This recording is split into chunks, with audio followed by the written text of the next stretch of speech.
This video is sponsored by Rapid Direct. More on that later. Hey, welcome back to the channel. You've missed me, I can tell by the look on your face, but you'll be happy to know that I have not been sitting on my bottom and I've actually been doing some work. But yeah, as you can tell, I've been quite busy. So if you look around, you realize that this is a new setup because we've moved house. Yay! Well, as you know, the previous place was quite cramped.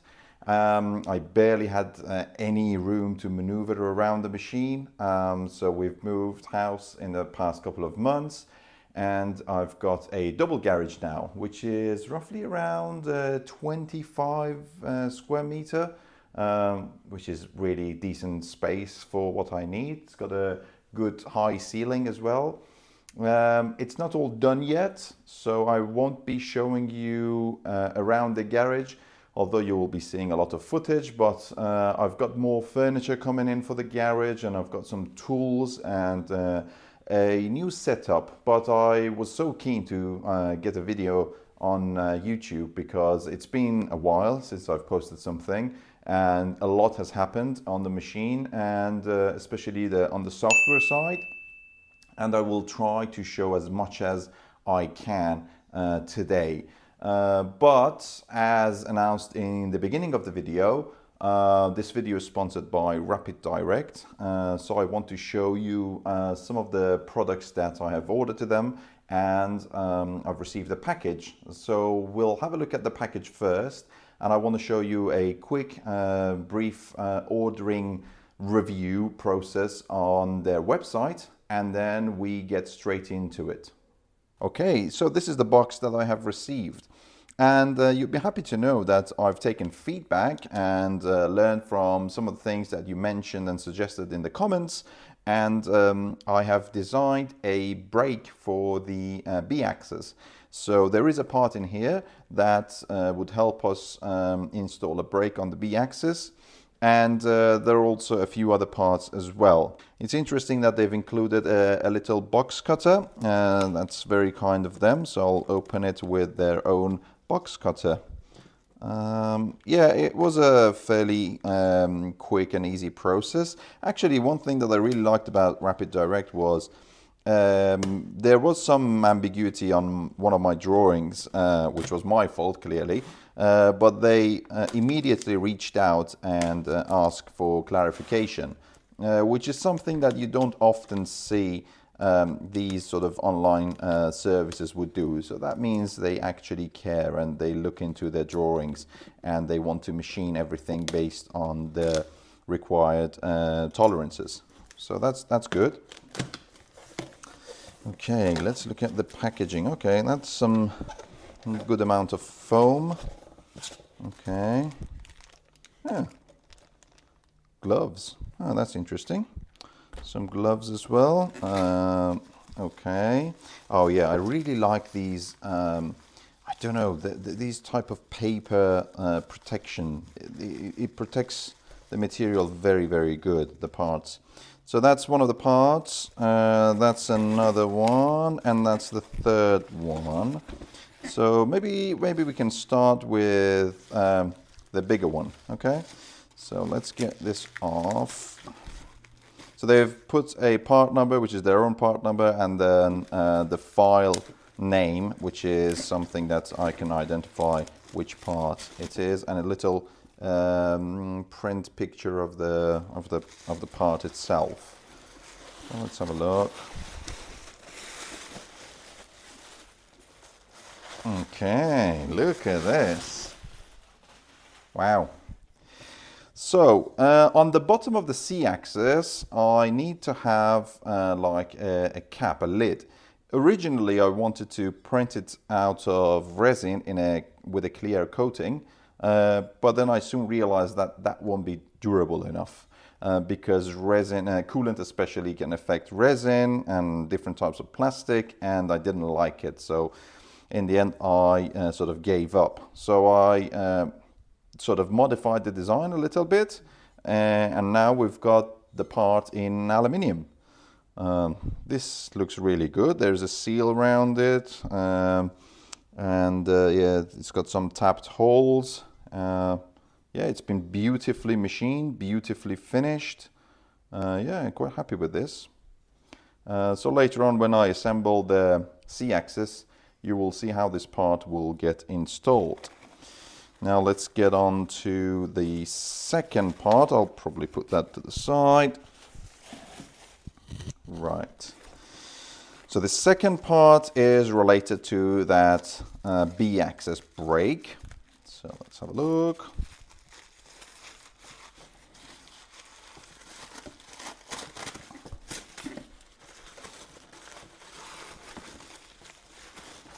Ooh, look at this.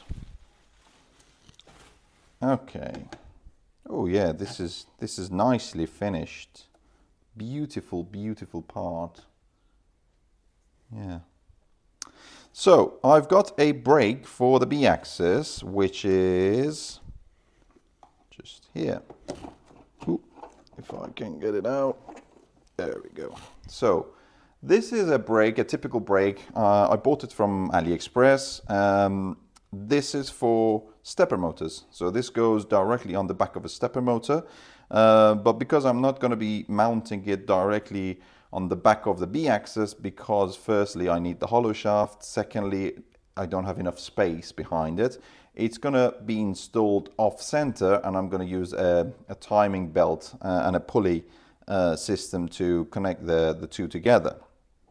So because of that, I needed a way to mount it. And these don't have any bearings because they rely on the bearing on the stepper motor. So I had to make something like this, and there will be a bearing inside and a circlip, and this will get installed on this one with just a few bolts. And it's got a couple of like slots for tightening the belt. So yeah, that's pretty much it. It's a very simple system. This is 24 volts. So the brake is on at the moment. So you deactivate it by applying 24 volts to it. It's only got a couple of sort of wires. It goes directly into the servo drive. So when the servo becomes sort of off, the servo drive automatically activates this, and then when the servo is on, it deactivates this. So it's a pretty easy setup. So thanks for the feedback. I've taken it on board. Now let's look at the third one. So these two first ones were milled parts, and this is the third one, which is a turn part.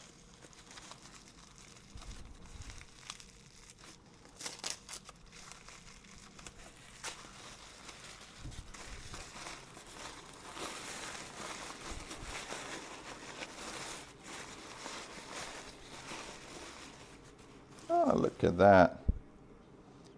Cute. So this little guy is something that enables me to first attach a timing pulley to the back of the B-axis, and also it will be used to mount a second encoder on the back of the B-axis, because I wasn't really sure about the accuracy of the encoders that I've installed inside the B and the C axis. So I got a couple of really high resolution encoders, absolute encoders from Renishaw, and so they couldn't be installed inside the B axis, they had to be installed outside. So when I was designing this for the brake, I sort of killed two birds with one stone. But I will show you the design later, probably in another video, to show you how it will be installed. But yeah, this is a very good looking part. I hope it's all within tolerance. I'm sure it's within all tolerance, because they came back to me and asked for more clarification. But yeah, very beautifully machined part. Yeah. I also talked to these guys, and I've got you guys a 20% discount code for your first order. You're welcome. I don't get anything from it, so it's only for you guys to enjoy. And I want to show you how to actually order from their website. It's pretty straightforward, and here it is. Okay, folks, so this is the Rapid Direct's website. It's a pretty straightforward website. On the homepage, it shows you who these guys are and their capabilities, which are things like CNC machining, milling, turning, injection molding, sheet metal, 3D printing, and etc. You can also get instant quotes on their website, and that's the main unique thing. So it brings up something like this. I just created a quote, but you can create a new one, and then you can drag and drop your STP file, for instance, and so pretty straightforward. It uploads onto the website, and you can then configure it. You can say, okay, this needs to be CNC machined, what material you want. There's tons and tons of different types of material options, what type of finish you want. It's really interesting to see all of these different types of finishes, and then your sort of surface finish quality, what sort of surface finish you want. And then once you've clicked apply, it asks you for your address, and then it calculates the production time and cost, and the shipping cost. And it's pretty quick as well. You usually get instant prices, and the ordering is pretty straightforward. I think mine turned up within a week or so, so it's very quick as well. And as I said, you've got a 20% discount on your first order if you use the code below. Now let's get back to the video and have a look at the machine. All right, let's have a look at the machine. So a lot has happened. The wiring first is almost done. There's a few bits and bobs here and there, but it's predominantly done. So yeah, I'll be putting the cover for the Z-axis on it very soon. The tool changer is probably 80–90% done as well. Also, the wires around here has been cleared up. I've got a smaller mini box up here with all the pneumatic solenoid valves and a small PLC card, an EtherCAT card, and a few relays and things like that. So that goes up here. Instead of bringing all of these different hoses through these energy chains and up onto the spindle and wherever they need to go, I decided to mount this on the back of the y-axis and have everything up here and only bring a cable. And also this EtherCAT coupler and a few I/O cards means that I don't have to bring all of those sensors and cables and everything down into the main control cabinet. And I can only just take a Cat 8 cable, which is this one, and then connect it to the EtherCAT coupler, and then just transmit the data via EtherCAT. It was a little bit more expensive, but I think it's a much cleaner way of doing it. Then these cables have been cleaned up and all ready to go. The machine actually works. We've tested it numerous times, X, Y, and Z all calibrated. We've spent weeks on it to get the back-off system going. So I will show you an overview, a very quick sort of teaser, I would call it, of the software.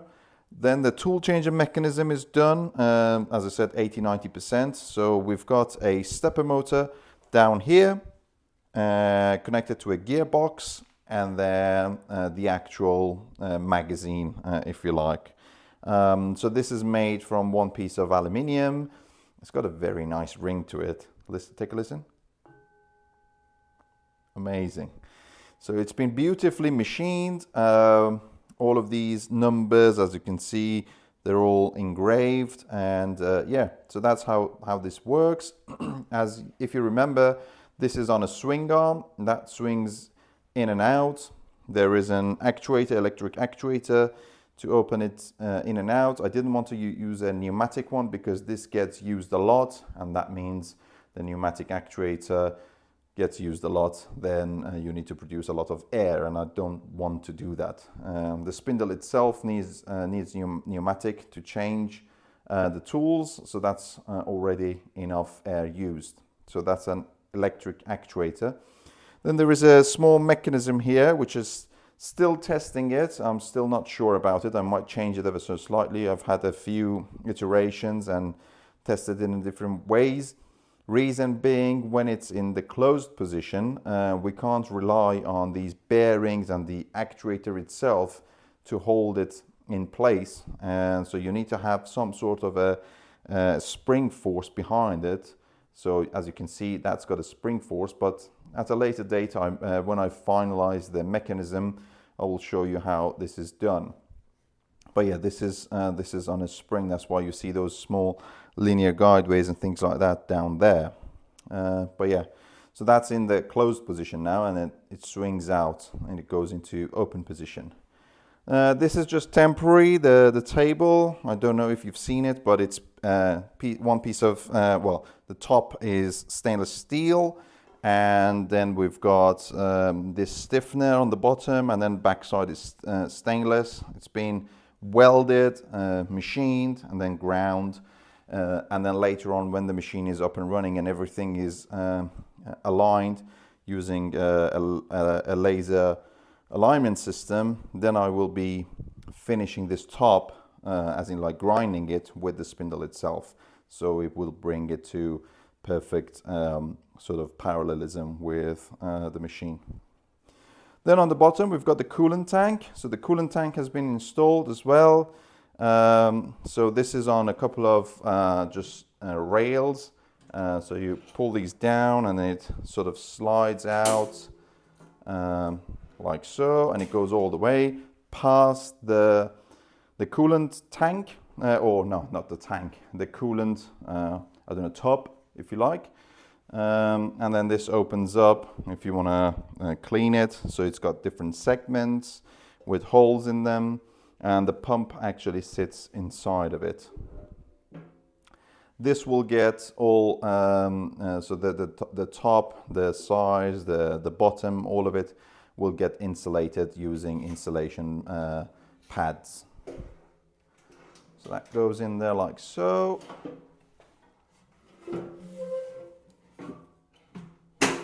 And it locks in place. What else? Oh yeah, we've got a drawer on the side for more pneumatic solenoid valves, and initially I wanted to put the filters in there, but it will make it a bit hard to replace the filters, so I will probably bring the filters out outside the enclosure. But for now, this has been installed. So again, it's on rails, as you can see, and it's got an energy chain. Sorry for the shaky video. It's got an energy chain so the cables can slide in and out, and here I've got lots of holes lasered into it so I can mount various bits and bobs, and then it gets closed and locks in place. Yeah, so that's about it apart as like the machine itself. As I said, X, Y, and Z works. B axis is done. It's in a box over there. I haven't just mounted it yet, but it's all finished. I was waiting mainly for these parts from Rapid Direct to arrive, and then I can mount that. The C axis is still half assembled. And now let me show you a quick overview of the software. All right, I'm very pleased to introduce you to Nano-X. So this is a software that we've been developing, myself and a friend of mine, and this is the HMI that will communicate with the Beckhoff CNC. But it's not just the HMI, it does a lot more than that.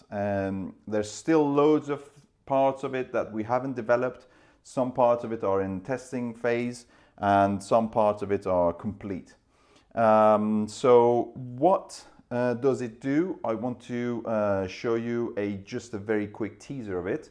So it's essentially communicating it's like the user interface between the operator and the Beckhoff TwinCAT CNC. Now TwinCAT CNC has its own HMI, but it's very, very basic, and it's just an example. I have never seen any company actually using it. So people usually develop their own software, and this is what we've done here as well. We decided to call it Nano-X because that's what we decided, and so it's got loads of functionality. Because over the years I've used so many different controls such as Fanuc, Siemens, Heidenhain, Mitsubishi, Fidia, you name it. I've used them all, and also some hobby ones like Linux, CNC, Mac 3. There's quite a few things. Anchor, for example. I've used quite a lot of CNC controls over the years as well.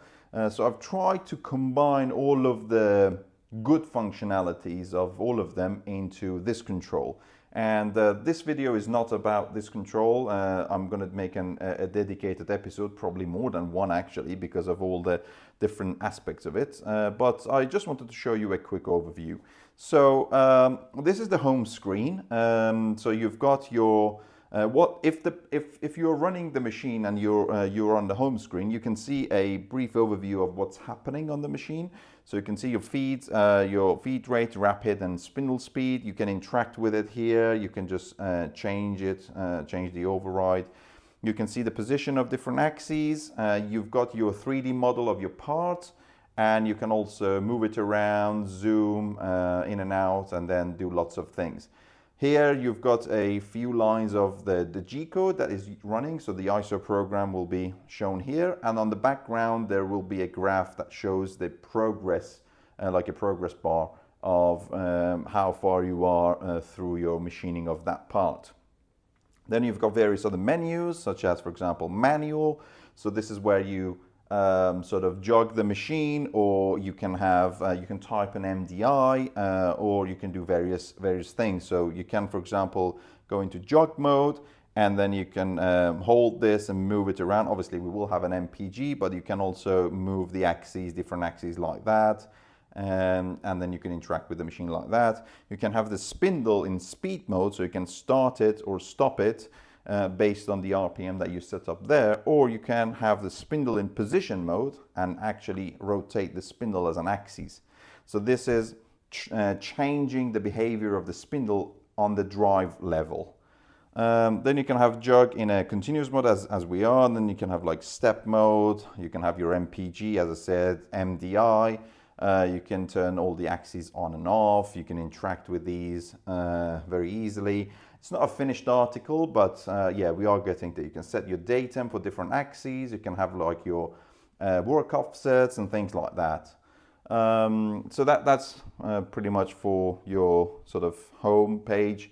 And then you've got, for example, your tool management. You've got your milling tools. That's the actual drawing of the tool carousel. So you can rotate it, and when you click rotate, it actually rotates on the machine as well.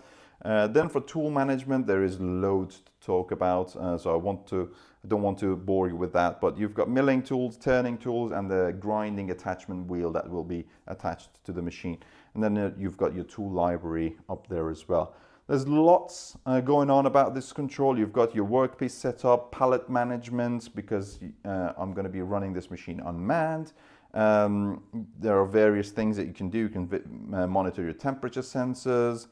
And then there's the whole camera feature, which will allow you to set up your parts, but also use the machine as a vision CMM type of thing.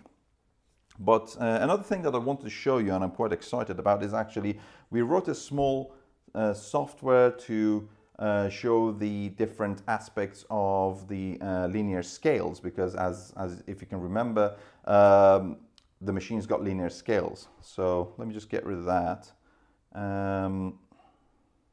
Actually, it might be open down here. Okay, so this is a very small software. I don't want to, again, get into all the nitty-gritty and details of it, but that's basically showing you what's happening on the encoder side of them. This is live, so we can move it around like that. We've got the x-axis and the y-axis at the moment. We can have a look at the motor encoder. So that's the data that is coming from the encoder on the motors. You can see, let me just make it a bit bigger so you can see it better. So you can see this is millimeters, micrometers and nanometers. So we are looking at nanometer scale here. That's on the motor side, and then we can have the secondary encoder, which is our linear scales. They've got 50 nanometer resolution, and you can see the result up here. That's the torque of each axis, and you can see the graph. You can actually interact with it, so I can start it, and if I move the machine a little bit, you can see it's actually moving around and creating different shapes, and the numbers are changing. So that's just with my hand on the machine, I'm just moving it around. So this is just a small tool for us that helps us to calibrate the machine. But again, it's got lots of other functionalities which I will show you at a later date. But I hope so far this has got you excited enough to keep watching. Make sure to subscribe to the channel. And yeah, I've got loads more videos planned that will be coming out soon. So please consider subscribing and ask your questions. Leave them in the comment section. And before you ask it, I've got plans to actually sell Nano-X once it's completed. So if you've got any feedback about the features that you want to see on the machine, please leave them down below, and I'll catch you in the next one. Cheers.